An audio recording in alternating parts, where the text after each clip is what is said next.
आपके इस वेलकम को बड़ा अप्रिशिएट करता हूँ, लेकिन ये मेरा फ़र्ज़ था और मैंने आपकी तरफ पहले आना था। लास्ट ईयर मैंने प्रोग्राम बनाया था, वो प्रोग्राम नहीं हो सका।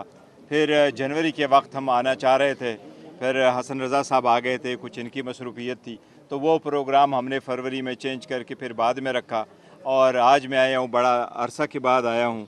लेकिन इसकी मैं आपसे माज़रत करूँगा कि मैं लेट क्यों आया।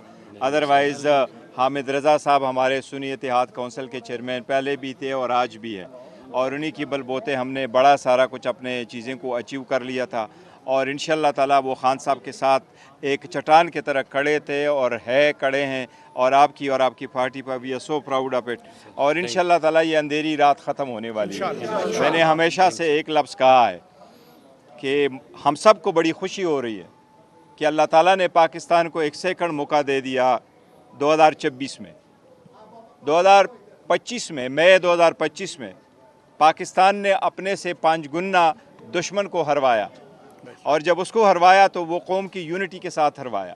और ख़ान साहब का यही पैगाम आया कि जब पाकिस्तान की आवाज़ लगेगी तो हम पाकिस्तान के साथ है, रियासत के साथ है, पाकिस्तान की आवाम के साथ है, और पाकिस्तान सबसे पहले। अल्लाह ताला ने वो पाकिस्तान को एक बहुत बड़ी कामयाबी अता की। अब 26 में अल्लाह ने पाकिस्तान को एक और मौका दिया।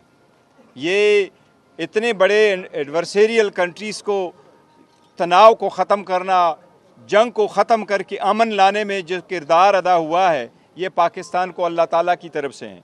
तो कहा गया कि अल्लाह का मदद आते हुए हमने देखा, ये भी अल्लाह की मदद से हुआ है।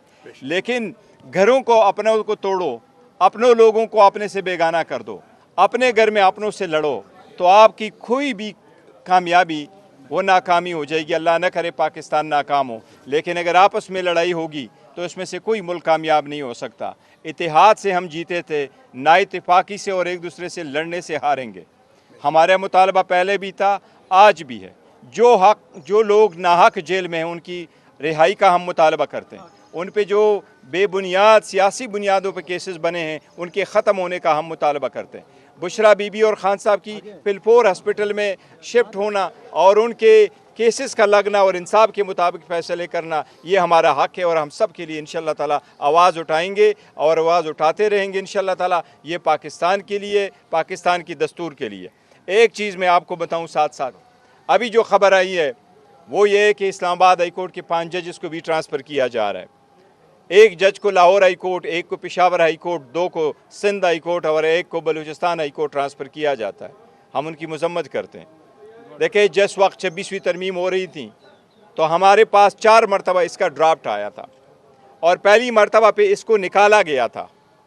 इसमें जो चेंजेस लाने थे उसको निकाला गया था, और ये एक कमिटमेंट हुई थी, सारी पार्लिमानी लीडरान से ये कमिटमेंट हुई थी कि आदलिया के जजेस के ख़िलाफ़ ज़ाती तनाव के बेस पे, इख्तिलाफ के बेस पे उनके पे नहीं कोई ऐसे कोई कार्रवाई होगी।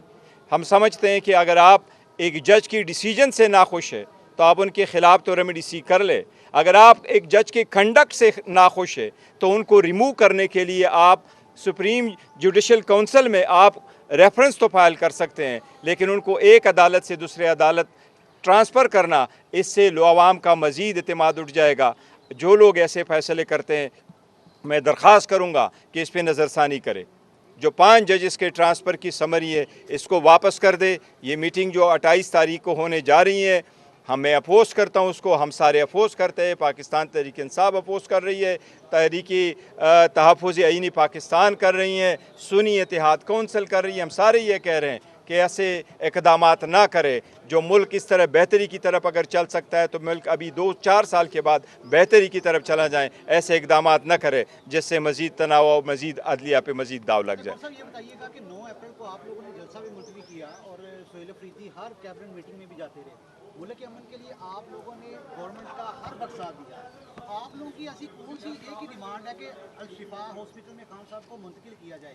उस पर क्या अभी तक ऑब्जर्वेशन है, क्या उनके तफज़ात है, क्यों नहीं किया? देखिए, हमने आपकी पार्टी के 9 अप्रैल का जलसा हमने मुलतवी कर दिया था, और पॉलिटिकल कमेटी का भी ये फैसला था, और इसके बाद खान साहब की भी हिदायत यही आई थी। लेकिन हमने कर दिया था for the good of the country, कि चाह रहे थे कि बड़ा अरसा के बाद पाकिस्तान को दुनिया के अमन में और मिडल ईस्ट के अमन में एक रोल प्ले करने का मौका मिला है तो हम चाह रहे थे कि हम अपने बैनुल-अक़वामी जो मेहमान हैं हम उनको वेलकम करें और ये प्रोसेस खुशअस्लूबी से आगे बढ़े। लेकिन अफसोस के साथ ये कहना पड़ता है कि आज तक हमारा मुतालबा नहीं माना गया कि खान साहब को हॉस्पिटल में कर ले। हमने एक नहीं कई मरतबा पे ये चीज़ें मानी हैं। जहाँ तक सुहेल अफरीदी का ताल्लुक़ है तो देखिए सुहेल अफरीदी ने वफाकी हुकूमत के साथ मीटिंग अटेंड नहीं की है सिवाय वो मीटिंग के जो हमारे सूबे से रिलेटेड है और हम अटेंड करते रहेंगे जो सूबे से रिलेटेड मीटिंग्स है। लेकिन मैं मुतालबा ज़रूर करूँगा कि देखो इनफ इज़ इनफ। 4 साल के साथ जो होना था वो हुआ। सियासी इख्तिलाफ को दुश्मनी नफ़रत में ना बदले और एक सियासी बंदे के बेस पे सब लोगों को ऐसी सख्ती से निमटना ये आप आवाम की सोच के ख़िलाफ़ है, ये जमहूरियत के ख़िलाफ़ है। इस चीज़ों को ख़त्म करें ताकि मुल्क आगे बढ़े। अब इरशाद साहब लास्ट क्वेश्चन है, ये बताइएगा कि अगर ये आप जो हर बार जब भी प्रेस कॉन्फ्रेंस करते हैं यही कहते हैं कि आगे बढ़ना चाहिए, लेकिन हुकूमत की जानिब से वैसा अभी रिस्पॉन्स नहीं आ रहा, कब तक जो है वो इसी तरह चलता रहेगा? आगे पाकिस्तान तहरीक इंसाफ ने एहतिजाजी सियासत क्या ख़त्म कर दी है? देखो हमने एहतिजाजी सियासत बिल्कुल ख़त्म नहीं किया। हम हर मरतबा एहतिजाज करते हैं। ये भी जब हम आते हैं लोग निकलते हैं, असम्बली में भी आवाज़ उठाते हैं, उसमें भी बाहर भी आवाज़ उठाते हैं, अडियाला में भी उठाते हैं। लेकिन देखो जो हमारे मुखालिफिन है शायद उनकी ये कोशिश है कि एक वक्त पे हम कह दें कि अब मज़ीद नहीं होगा। हम उनको ये मौका नहीं देंगे।